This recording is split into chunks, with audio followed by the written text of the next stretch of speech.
In all forms of contemporary literature, which consists of books like fiction, nonfiction, and even poetry, the writer themselves had to believe that their story was worth it. In order to publish this story and make it out into the world, they had to believe that their story had power. They had to believe that their story was worth it to the audiences they were trying to get. In the modern age, it's easy to compare some of the greatest books of all time to the one you're writing yourself. And it's hard to imagine staying on top of that very level. But to put yourself in that author's foot, to put yourself in the greatest authors and writers in history, you need to believe that your story is worth it. And I'm here to prove to you that your story isn't trash for multiple reasons, and most of it just comes down to you yourself. If you don't know me, I'm Arnel Arcega. I'm an author, writer, and educator who helps people stay consistent on the path of reading and writing. With the vast amount of technology like AI, scrolling, and TikTok of all things, it's best to see how far we can come along as people. And to do that, we need to read and write more. In my own case, I educate people how to write books. And if you want to get personal help from me personally, one-on-one, you can DM me right in the Instagram down below, and I can help you out with the story from here.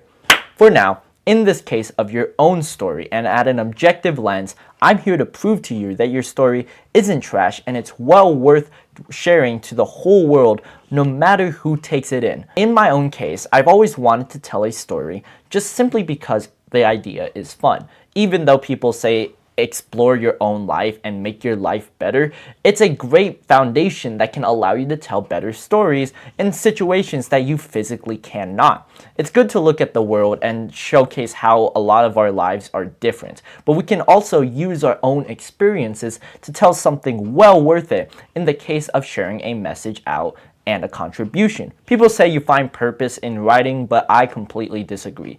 It's not the purpose you do, it's the contribution. What do you want to contribute in the story you are writing? That's the main point that came across when I started writing my first book. I wanted to make sure I can contribute an idea, just this idea that a lot of teenage lives, like my own, can be mature. We can do many things that many adults do at the same time. And it's not just about exploring different ideas. It's just that adults have more experience, but kids and teens can experience the same things just at a vastly different rate. That's what made me understand the power of my book. Along with several contributions that came from multiple sides, I made sure to write my book in the lens of just going from point A to point B while still being cohesive as a whole. The reason why you believe your story is trash is mainly on the sheer fact of the whole process. Your book is big. Let's say even at 10,000 words, that's still a lot for a book. And for books, it takes months and possibly years to write. In my case, I've spent not too long on writing a book, but earlier today, I've been looking at the story I've written, my second book, Artist v Critic, and I've been editing the final few chapters so I can finally flesh out the full draft and then get started on my next book. It's a fun process, but it allowed me to look at the gain and loss that comes with writing. There's so many negatives that came with that editing point, and many things I needed to change in that story, but it also came about in times in which I just started writing. You believe your book sucks simply because you don't have the power to see what's in it. You probably write your own book similar to me by yourself, and having this knowledge of just having it all in this one page, just several pages of words, a lot of it becomes jumbled, a lot of it becomes messy, but it allows yourself time to breathe and think. Before we go any further, understand that your book, no matter how far you've gone into it, how even just starting the idea, is already ahead than majority of fake writers and fake authors who try to say that they write, but in all actuality don't do shit. It's sad, but it's honestly true. And it's good to see how far you can come along as a writer. As harsh as that is, this mentality of just shaping every step of the way allowed me to see what progress I can do with my book and why I still love my first book, even if it more than likely is, at an objective level, trash. But let's talk about objectivity. The way we say objective and the way I say it is the complete opposite of subjective. Subjective is just a personal opinion. Personally, I adore my first book, and you can check out my first book, A Small World Smiles, down in the link in the description. However, if you've read it, you can either have the same opinion as me or the complete opposite opinion as me. What makes the difference matter in between subjectivity and objectivity is that objectively good books take the raw facts. What makes an objectively good book is good grammar, good pace, and just a good amount of foundation. Now this sounds like a lot because, again, like music, books can be very subjective and it can be hard deciphering between opinions and facts. You could say one of the greatest books of all time is 1984, which at a critical and user-based lens, it is a subjectively great book. But at an objective level, it influenced the media so much that a lot of people still talk about it several decades now. And it's good to see this point of objectivity and subjectivity. This explains why you believe your book sucks, because at an objective level, your book probably is decent. It has decent grammar, good paragraph indents, and a good amount of pace and spacing. But at a subjective level, the way you yourself see it is probably not good. You usually stick to a fantastic idea for a good while, until you get to the point where you start writing and that idea slowly falls apart and crumbles. Now this doesn't mean the idea is bad, but rather there's so many layers on top of this one book that you need to break down and see. What helped me the most, however, was staying on this path by simply just writing more ideas. One idea is a great start to get your book working. It's what made you start writing in the first place. By allowing yourself to start writing, it made that point of just staying from this consistent path all the more clearer. And that allowed me, myself, to be happy and grateful of this book. But it's a long process. You spend one day writing a chapter, then another day, till you got a whole system ahead of you. It helped me shape the way I view books.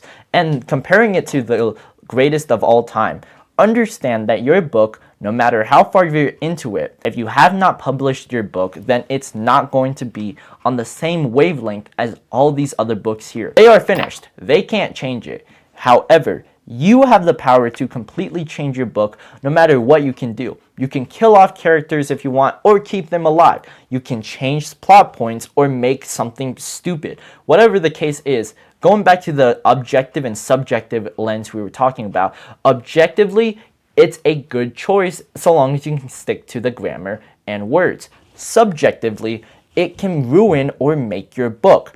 All it depends on is you.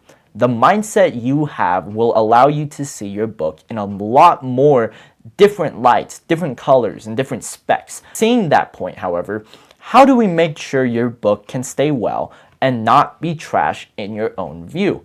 You can write tens of words and eventually you could feel overwhelmed that your book is bad. But in all actuality, it's not. Go back to your book and take time to read it. Take time to look into every single word, every single sector, and then see what works and what doesn't. You are the author after all. And the mindset you shape and cultivate with this book will guarantee whether the book fails or it's a success. What helped me the most and the number one mindset, keep this in mind, I'm telling you, this mindset will change your life, is a growth mindset. I know many schools around the world use this mindset and it helped shape their way of thinking. While I don't like the way they explain it, the way I perceive it allows me to enjoy my book and argue that it's one of the best ever made.